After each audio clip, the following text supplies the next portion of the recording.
Hi everyone, today we'll be covering the stages of swallowing. Swallowing has three very important stages. One is the voluntary stage, the other is the pharyngeal stage, and the third is the esophageal stage. So if anyone asks you what are the three stages for swallowing, you have the first voluntary stage, then you have pharyngeal stage, and then you have the esophageal stage, right? So voluntary stage is obviously voluntary, but when you talk about the pharyngeal and then the esophageal, so the next two are involuntary stages, right?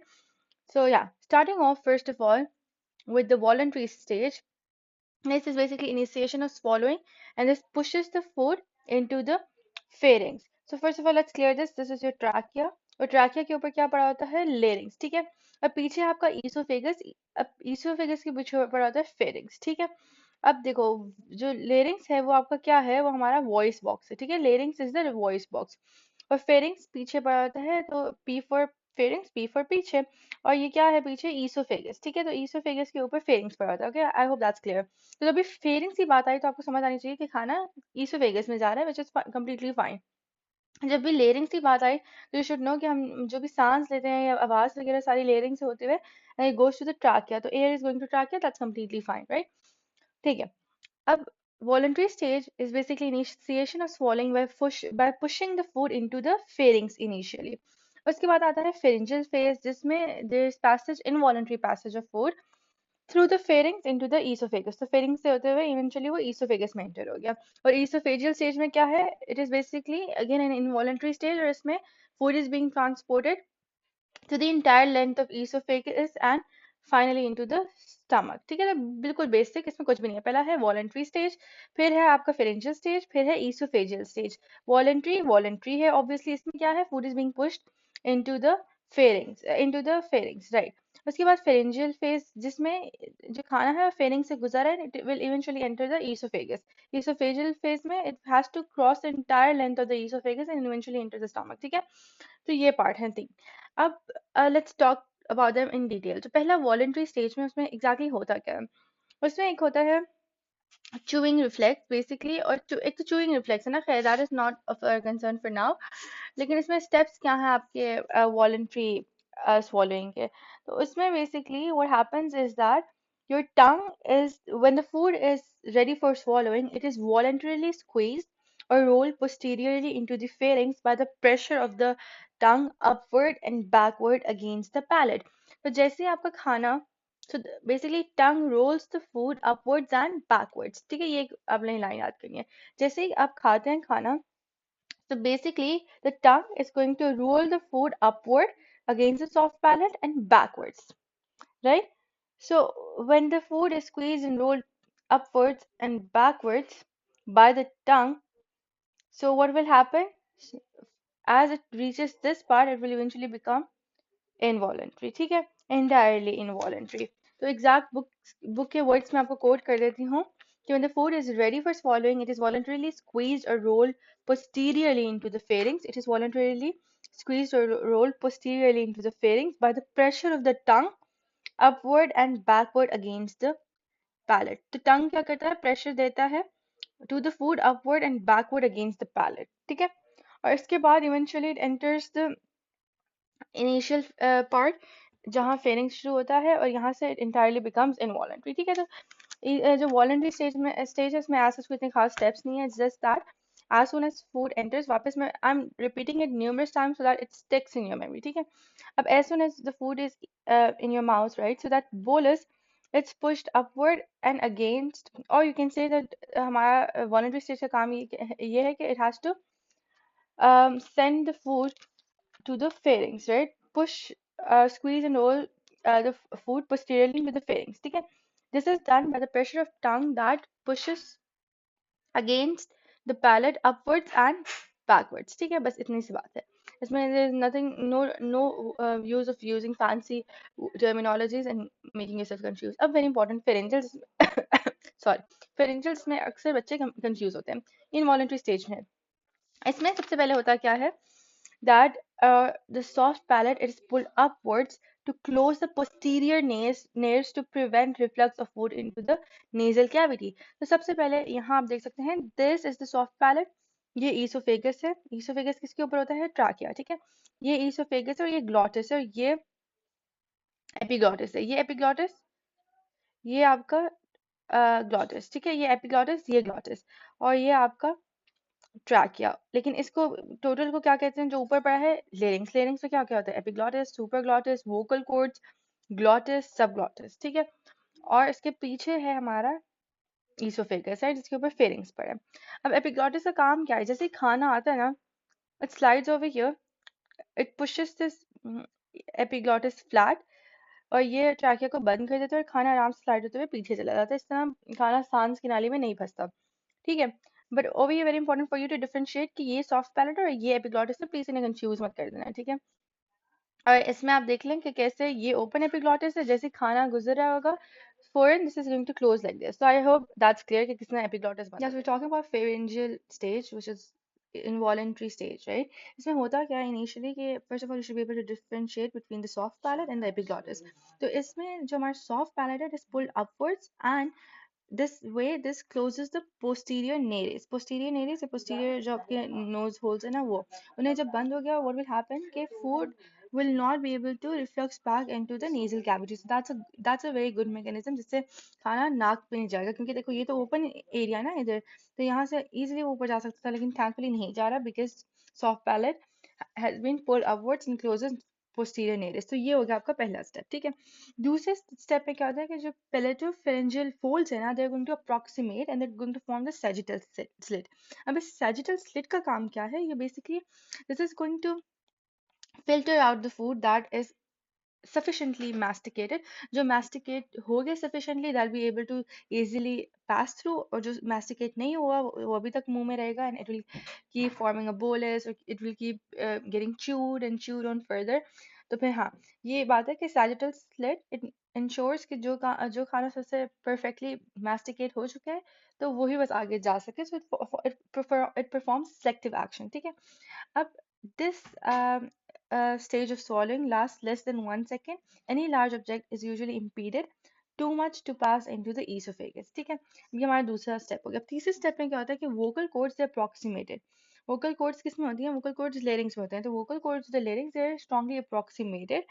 And why is this important? They're approximated क्योंकि अगर vocal cord को कोई भी damage हो गया ना, destruction of vocal cords or of the muscles that approximate them can cause strangulation. So this is a very important clinical कि हमारे जो larynx है ना, इसके अंदर vocal cords होते हैं, ठीक है। अगर ये vocal cords damage हो गई या जो muscles इनको approximate करें वो damage हो गए, तो it can lead to strangulation. So it's very important कि आप vocal cords को approximate करो, ठीक है।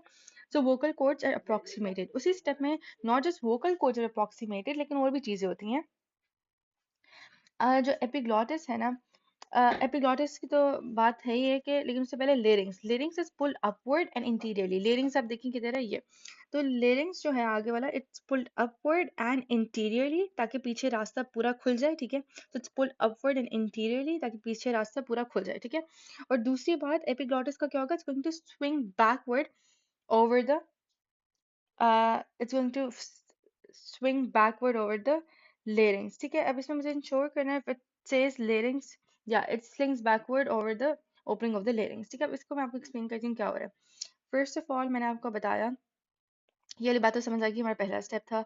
दूसरे में आपके वोकल आपके जो पेलेटोफेरेंजियल स्लिट्स हैं वो जो पेलेटोफेरेंजियल फोल्ड्स हैं वो सैजिटल स्लिट बनाते हैं, ठीक है। सफिशिएंट मैस्टिकेटेड फूड भी पास कर सकते हैं, ठीक है। तीसरा क्या है, तीसरे में ये है कि हमारे जो वोकल कोर्ड्स हैं they going to approximate good, and this is important ताकि स्ट्रैंगुलेशन ना हो।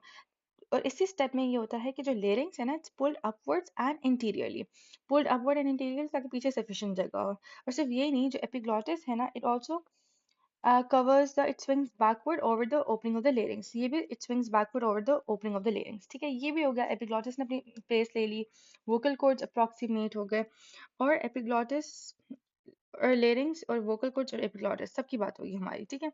अब मैं इसका I'll read out the paragraph from the book so that it makes sense. The vocal cords of the larynx are strongly approximated, and larynx is pulled upwards and interiorly, and by the neck muscles. These actions combined with the presence of ligaments that prevent upward movement of epiglottis cause the epiglottis to swing backward over the opening of the larynx. इसमें कह रहे हैं कि larynx की तो upward और interior movement हो रही है, लेकिन एपिग्लॉटिस की अपवर्ड मूवमेंट नहीं होगी, क्योंकि इसमें ऐसे कोई मसल्स ऐसे मसल्स हैं जो प्रिवेंट करते हैं एपिग्लॉटिस फ्रॉम मूविंग अपवर्ड। ये आराम से it will swing backward and on the larynx. And this is very important because this and all of the facts I've mentioned, the three facts जो मैंने अभी इसी में बताए हैं आपको, so they are going to ensure that passage of food doesn't take place into the nose and trachea, कि खाना ना ही nose में जाए ना ही trachea में जाए. So these two things are prevented. ठीक है, ये हो गया. उसके बाद क्या होगा? अब ये आगे देखते हैं. Next step, upward movement of larynx pulls up and enlarges esophagus. तो ये भी अब कॉमन सेंस है कि जब यहाँ मैंने आपको ऑलरेडी बता दिया कि जब लेरिंग्स ऊपर जा रहा है तो आपका ईसोफेगस भी enlarge हो जाएगा. So upward movement and anterior movement, तो ये ईसोफेगस भी enlarge हो जाएगा, जो ओपनिंग है आपकी ईसोफेगस की. ठीक है, और also oesophagus will be pulled up, वो भी पुल्ड अप होगा. ठीक है, at the same time the upper 3 to 4 centimeters of the esophageal muscular wall called the upper esophageal sphincter, it relaxes. And at the same point जो आपका upper esophageal sphincter है वो relax होगा, ताकि तभी तो खाना अंदर जाएगा. So this is what they're saying here, कि upward movement of larynx pulls up and enlarges the mouth of the esophagus. ठीक है, और upper esophageal sphincter relaxes plus lifts glottis too, और ये glottis को भी ऊपर lift up करता है. अब जब sphincter relax होगा, इससे क्या होगा? Food will easily pass freely from the posterior pharynx into the upper esophagus. तो posterior pharynx से upper esophagus में easily food जाएगा. अब between swallows the sphincter remains strongly contracted. ठीक है, लेकिन this what does this do? जब ये prevent करता है, मतलब जब आपका upper esophageal sphincter है ना, normally between the swallows it's normally contracted. इससे क्या होता है कि excessive air आपके esophagus में नहीं जाती during respiration. And also another thing, जब ये upward movement हो रही होती है larynx की और anterior, इससे क्या होता है जो glottis है ना, it is also lifted up. So it lifts the glottis out of the mainstream of the food flow. तो जो glottis है वो भी it's lifted up out of the mainstream of the food flow. This action adds still another protection against entry of food into the trachea. तो आपका glottis भी lift हो जाता है, जिसकी वजह से it ensures कि कोई भी आपके passage में hindrance ना हो. तो glottis वाला factor is not that important. आप इसको मत याद भी करें तो it's fine, because it's kind of confusing for a lot of people. अब जब लेरिंग्स रेज हो गया है, फेरेंजियोइसोफेजियल स्फिंक्टर रिलैक्स हो गया है, पूरी मस्कुलर वॉल जो है ना आपके फेरिंग्स की वो पूरी कॉन्ट्रैक्ट करती है to ensure with all its efforts and might कि सारा का सारा खाना आराम से ईसोफेगस में जाए. तो फाइनल स्टेप ये है कि फेरिंग्स कॉन्ट्रैक्ट करते हैं, beginning in the superior part of the pharynx, then spreading downward over the middle and inferior pharyngeal areas, which propels the food by peristalsis into the esophagus. ठीक है, तो ये हो गया. आई होप आपको इसकी स्टेप्स आपके लिए क्लियर है. और एक दफ़ा I can recap it for you इसके स्टेप्स. ठीक है, फेरेंजियल स्टेज. उससे पहले let's move forward towards the last stage, जो मैंने इधर नहीं लिखा, but it is the oesophageal stage. अब ईसोफेजियल स्टेज में इसको हम पढ़ लेते हैं, एक second. Esophageal stage, right? Okay, now talking about esophageal stage, let's just read this and let's try to make it out कि इसमें कहना क्या चाह रहे हैं. So esophageal stage, involuntary, इसका purpose होता है to move food from esophagus to stomach. इसके दो types of peristalsis होते हैं, primary और secondary. Primary क्या कर रहा है? It's a continuation of pharyngeal swallowing wave. It's continuation of pharyngeal swallowing wave. जो pharynx ऊपर contract करी थी और वहां से wave आ रही थी ना, primary peristalsis उसकी continuation है, and it pushes the food downward. Law of gut को follow करता है, जिसमें food moves towards the anus. Secondary peristalsis occurs if food remains stuck. ये तब होती है secondary peristalsis जब खाना फंस के कहीं esophagus में, जो कि esophageal distension के cases में हो जाता है कि जब esophagus बहुत डिस्टेंट हो जाता है तो खाना instead of passing forward because इसमें सही से peristalsis या जो भी है नहीं हो रही होती, तो it gets stuck. ठीक है, and this इसमें secondary peristalsis में क्या होता है कि you do not need any signal from the brain. ये खुद ब खुद हो जाती है, जैसे कि खाना स्टक हो गया esophagus में because of esophageal distension. तो विदाउट द ब्रेन इनपुट खाना खुद ही आगे चले जाएगा. तो इसका ये पूरा क्या टाइम है esophageal what do you call it stage का? So it reaches stomach in 8 to 10 seconds. Lower when lying down. So when you're lying down, the food reaches stomach slowly. अब मसल टाइप क्या है esophagus का? जो upper 1-3 है वो striated muscle है, skeletal muscle है, जो आपको voluntary control में होता है, जबकि lower 2-3 स्मूथ मसल है, जो कि आपके कंप्लीट इनवॉलंटरी कंट्रोल में होगा.